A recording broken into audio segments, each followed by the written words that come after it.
Hi, I am Samatha, lecturer in MPHW, Government Junior College Girls, Karimnagar.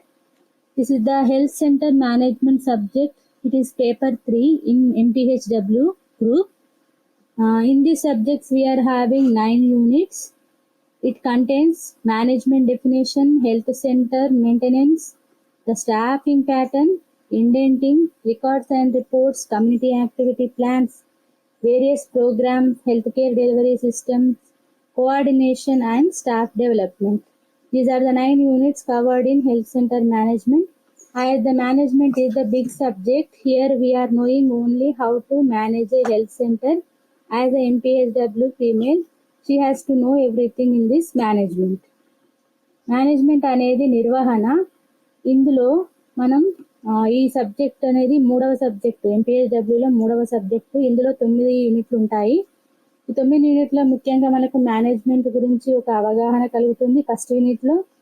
మళ్ళీ staff development ఉంటుంది, ఇండెంటింగ్ ఉంటుంది, records ఉంటుంది, మన స్టేట్ లెవెల్లో, నేషనల్ లెవెల్లో హెల్త్ కేర్ డెలివరీ సిస్టమ్ ఏ విధంగా మెయింటైన్ చేయబడుతుంది, వేరియస్ ప్రోగ్రామ్స్ అంటే జాతీయ ఆరోగ్య కార్యక్రమాలు, గవర్నమెంట్ చేపడుతున్నటువంటి ఆరోగ్య కార్యక్రమాలు ఏమేమి ఉన్నాయి, ఆరోగ్య కార్యకర్తలు ఇతరులతో కలిసి ఏ విధంగా పనిచేయాలి, వీటన్నింటి గురించి మనకు ఈ సబ్జెక్టులో నేర్చుకుంటాము. Table of contents. Unit 1 concept of management. In this we are knowing definition of management, functions of management, principles of management, elements of management, line of authority.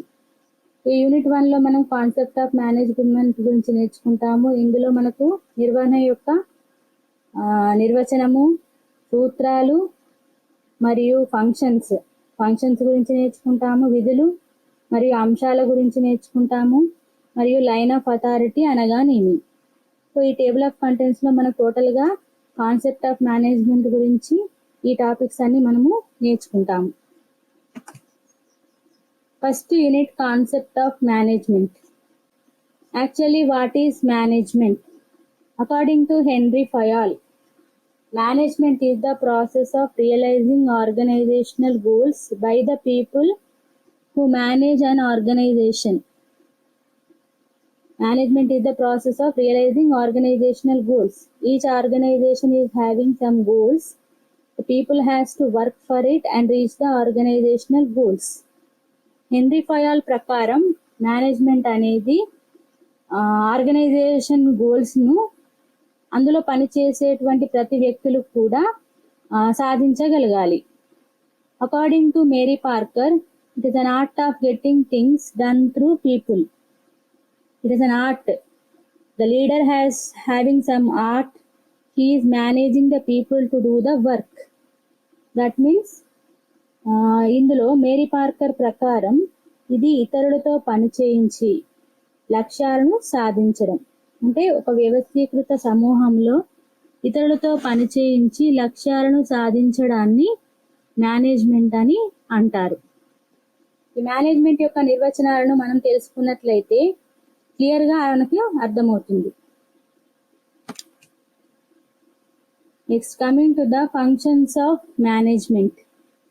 Functions of management అంటే విధులు. మేనేజ్మెంట్ యొక్క విధులు ఏంటి? There are 5 functions of management. First one is planning, second one organizing, third commanding, fourth coordinating, fifth controlling. Planning, organizing, commanding, coordinating and controlling. ప్లానింగ్ అనగా ప్రణాళికను తయారు చేసుకోవడం. ఆర్గనైజింగ్ అంటే ఒక ప్రణాళికను తయారు చేసుకున్న తర్వాత ఆ ప్రణాళిక ప్రకారం ఆ ప్లాన్ను మనం చేయాలి. తర్వాత కమాండింగ్ అనగా ఆజ్ఞాపించడం. ప్లాన్ చేసుకున్నదంతా సరిగ్గా జరగాలి అంటే అధికారం అనేది ఉండాలి. Coordinating, the work should be coordinated. Work అంతా కూడా ఒక పద్ధతి ప్రకారం కోఆర్డినేట్ చేయబడి ఉండాలి. Next is controlling.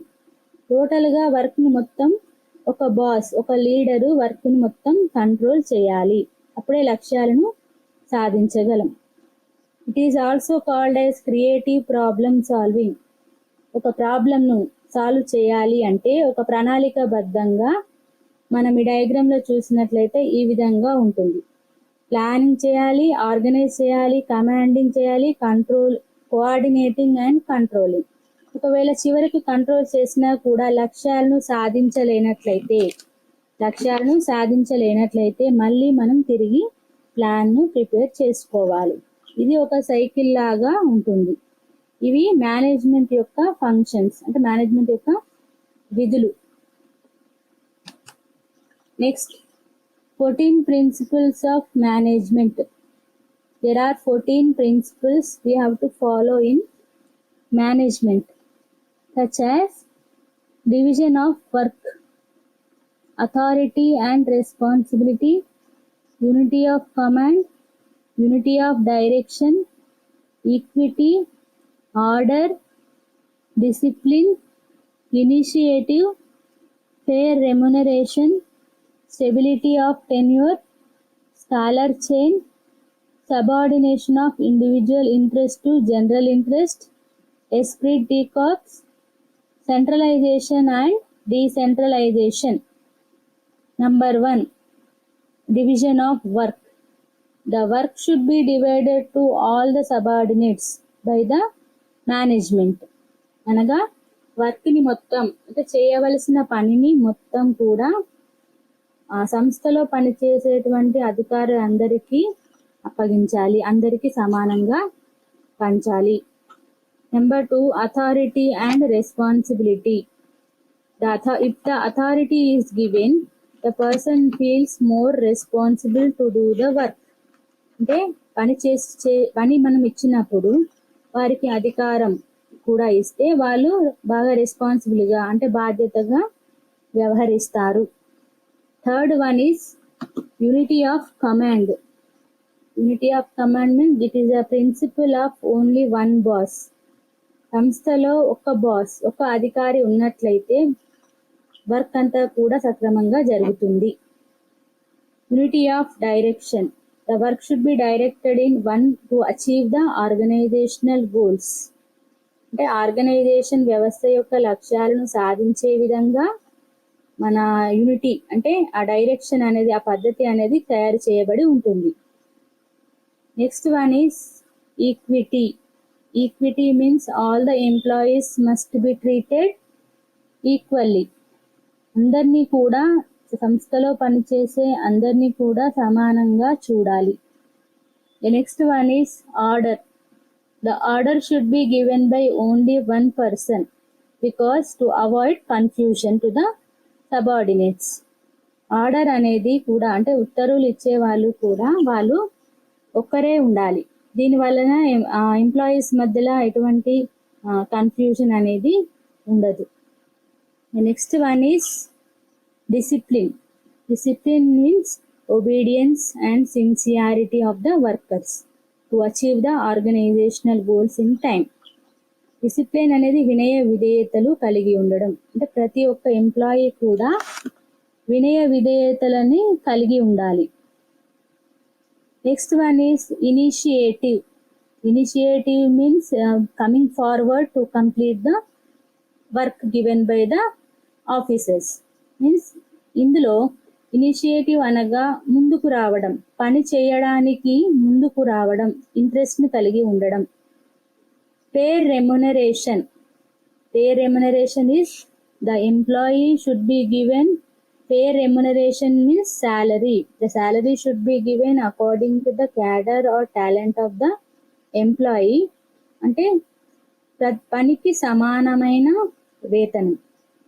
ప్రతి ఎంప్లాయీకి కూడా సమానమైన వేతనం అనేది ఇవ్వాలి. వేతనం సరిగా ఇచ్చినట్లయితే ఎంప్లాయీ వర్క్ అనేది మనకు సాటిస్ఫాక్షన్గా ఉంటుంది. Next one, stability of tenure. Means the management should not move the employee frequently. అంటే మేనేజ్మెంట్ అనేది ఒక వ్యవస్థలో పనిచేసే వాళ్ళందరినీ కూడా తరచుగా మార్చకూడదు. ఒక ఎంప్లాయీని కొన్ని రోజులు వాళ్ళ సేవలను తీసుకున్నట్లయితే అందులో లక్ష్యాలను సాధించగలుగుతారు, వాళ్ళకి సాటిస్ఫాక్షన్ కూడా ఉంటుంది. Next one scalar chain. Scalar chain is ఏంటి? It is nothing but line of authority. Means in an management, the scalar chain should be followed so that everyone knows what is the communication between higher authority and lower authority. It is a channel of communication. Okay, scalar chain విధంగా మనం employees ని విభజించుకున్నట్లయితే work అనేది ఏ స్థాయి నుండి ఏ స్థాయికి విభజించబడిందో మనకి ఈజీగా అర్థమవుతుంది. The next one is subordination of individual interest to general interest. Means here the individual should focus on the organizational goals rather than their own interest. Means everybody must work towards the achievement of the goals instead of their own interest. అంటే వ్యవస్థలో పనిచేస్తున్నప్పుడు individual interest కన్నా, అంటే వ్యక్తి యొక్క interest కన్నా ఆ సంస్థ యొక్క గోల్స్ ని, అంటే లక్ష్యాలను సాధించడానికి ఎక్కువ ఇంట్రెస్ట్ ను కలిగి ఉండాలి. Next one esprit de corps means team work. Means each employee must have a team spirit.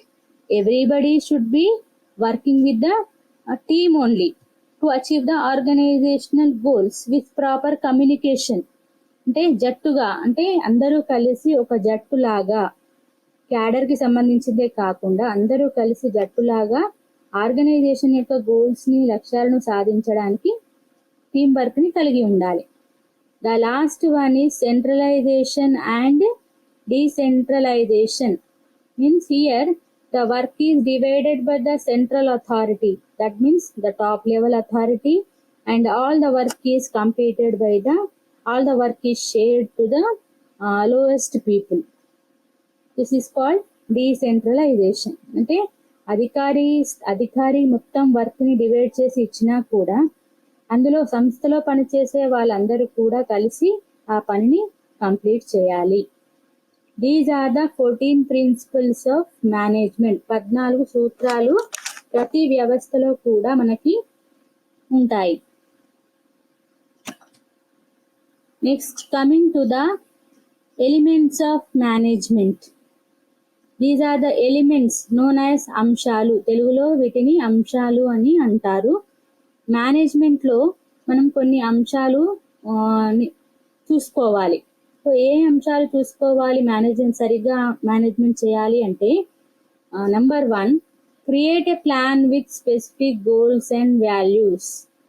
The plan should be created based on the goals and values. అంటే ఒక ప్రణాళికని తయారు చేసుకుంటున్నప్పుడు ఆ ప్రణాళిక అనేది లక్ష్యాలను మరియు విలువలను పై ఆధారపడి ఉండాలి. అంటే వాటిని ఆధారం చేసుకొని ప్రణాళికను తయారు చేసుకోవాలి.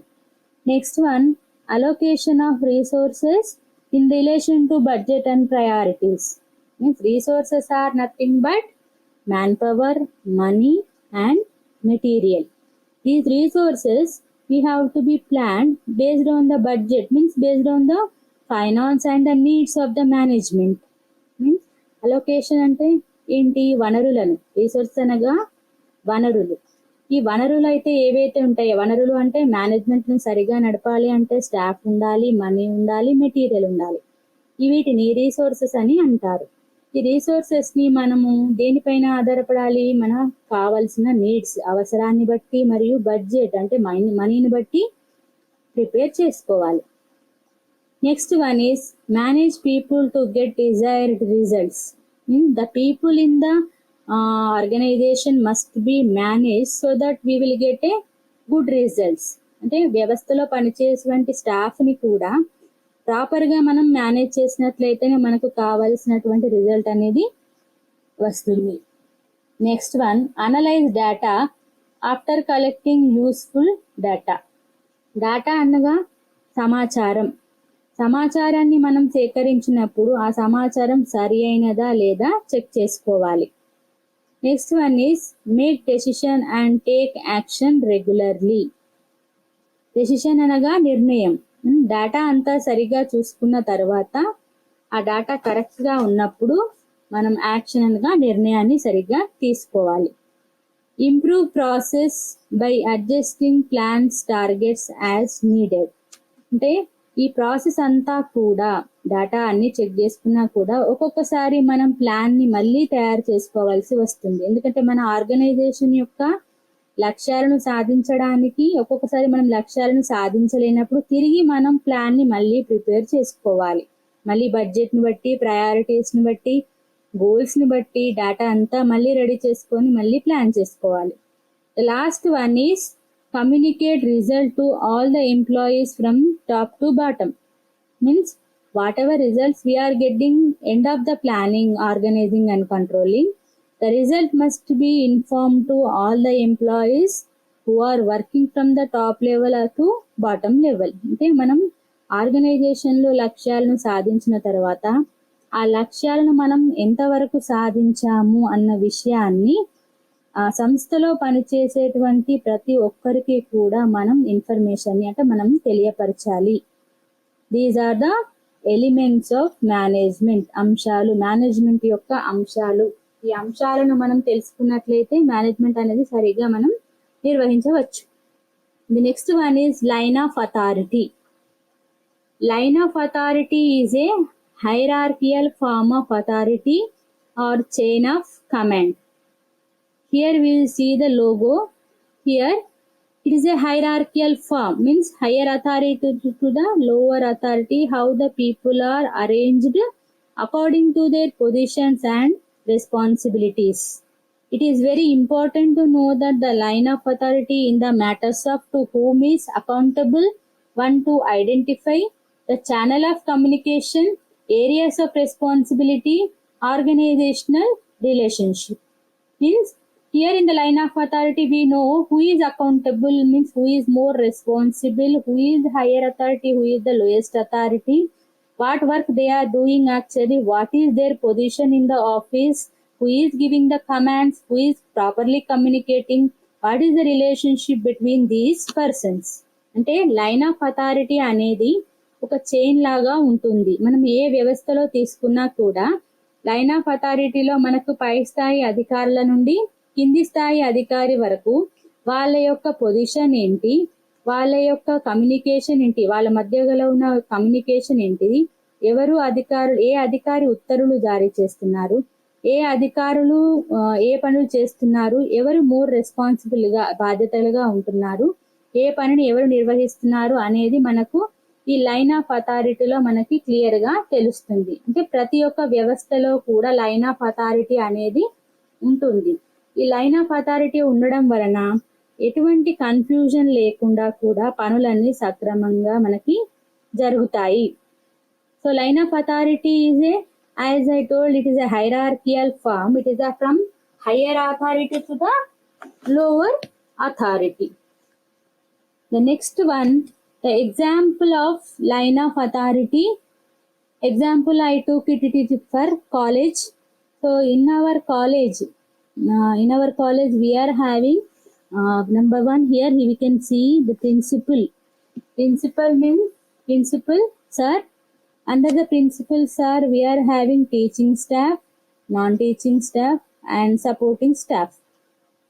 Teaching staff means who are teaching to the students subject matter, senior lecturers and junior lecturers. And we are having non-teaching staff. Other than the teaching, other work should be completed by these people, like example librarian and physical trainers. Librarian is providing books to the students for referring the subject matter, and physical trainer who is allowing the students to play and learning the games for their physical activity. And the other one, the supporting staff. The supporting staff are also important, like teaching and non-teaching, where we are having a sanitation also. The sanitation is also more important. Example, office administrators and cleaning staff. So office administrators are involving mainly in clerical work and also documentation, records and reports they are maintaining. And cleaning staff, the sanitation is, they are seeing the sanitation of the college environment. So this is the line of authority of junior college, like principals are principal, teaching staff is having senior lecturer and junior lecturer, non-teaching staff, librarian, physical trainer, supporting staff, office administrators, cleaning staff. తెలుగులో మన కళాశాలలో చూసినట్లయితే మనకి ఎవరు ఇన్ఛార్జిగా ఉంటారు? Principal sir. Principal sir తర్వాత మనకి ఇందులో టీచింగ్ స్టాఫ్ ఉంటారు, నాన్ టీచింగ్ స్టాఫ్ ఉంటారు, సపోర్టింగ్ స్టాఫ్. టీచింగ్ స్టాఫ్ అనగా ఎవరైతే పిల్లలకు స్టడీ అంటే సబ్జెక్ట్ మ్యాటర్ చెప్తారో, క్లాసెస్ తీసుకుంటారో వాళ్ళు టీచింగ్ స్టాఫ్. ఇందులో మనకి సీనియర్ లెక్చరర్, జూనియర్ లెక్చరర్ ఉంటారు. నాన్ టీచింగ్ స్టాఫ్ అంటే సబ్జెక్ట్ పరంగా కాకుండా మనకి బుక్స్ ప్రొవైడ్ చేయడానికి లైబ్రరీ సార్, ఫిజికల్ ట్రైనర్స్ ఆటలు ఆడించడానికి, అలాగే కళాశాల నడవడానికి ముఖ్యంగా ఆఫీస్ అడ్మినిస్ట్రేటర్స్, క్లరికల్ వర్క్ అంటే స్టూడెంట్స్ కి సంబంధించిన, స్టాఫ్ సంబంధించిన డేటా అంతా అంటే ఇన్ఫర్మేషన్ అంతా ఆఫీస్ అడ్మినిస్ట్రేటర్ దగ్గర ఉంటుంది. అలాగే మనకి క్లీనింగ్ స్టాఫ్ ఉంటారు. ఈ క్లీనింగ్ స్టాఫ్ కళాశాల యొక్క ఆవరణ పరిశుభ్రంగా ఉండడానికి వీళ్ళు ముఖ్యంగా ఉంటారు.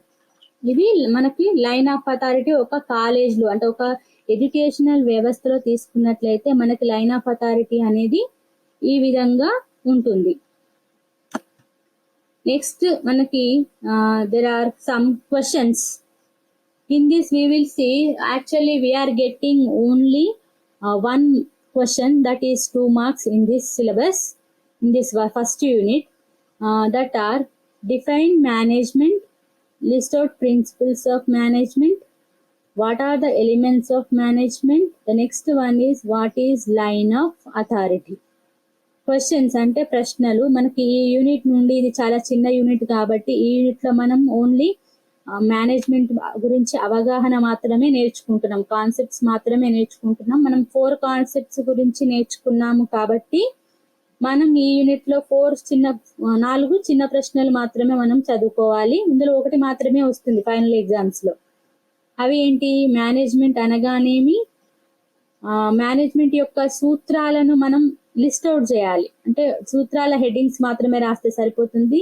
ద థర్డ్ వన్, మేనేజ్మెంట్ యొక్క అంశాలు, నిర్వహణ యొక్క అంశాలను రాయము. Next one, line of authority అనగానేమి. ఇవి 4 చిన్న ప్రశ్నలు ఈ యూనిట్ నుండి మనము నేర్చుకోవాల్సి ఉంటుంది. Next one is assignment. Prepare A line of authority for primary health centre. Assignment అనగా మీకు ఒక అసైన్మెంట్ ఇవ్వబడుతుంది ఈ యూనిట్ నుండి.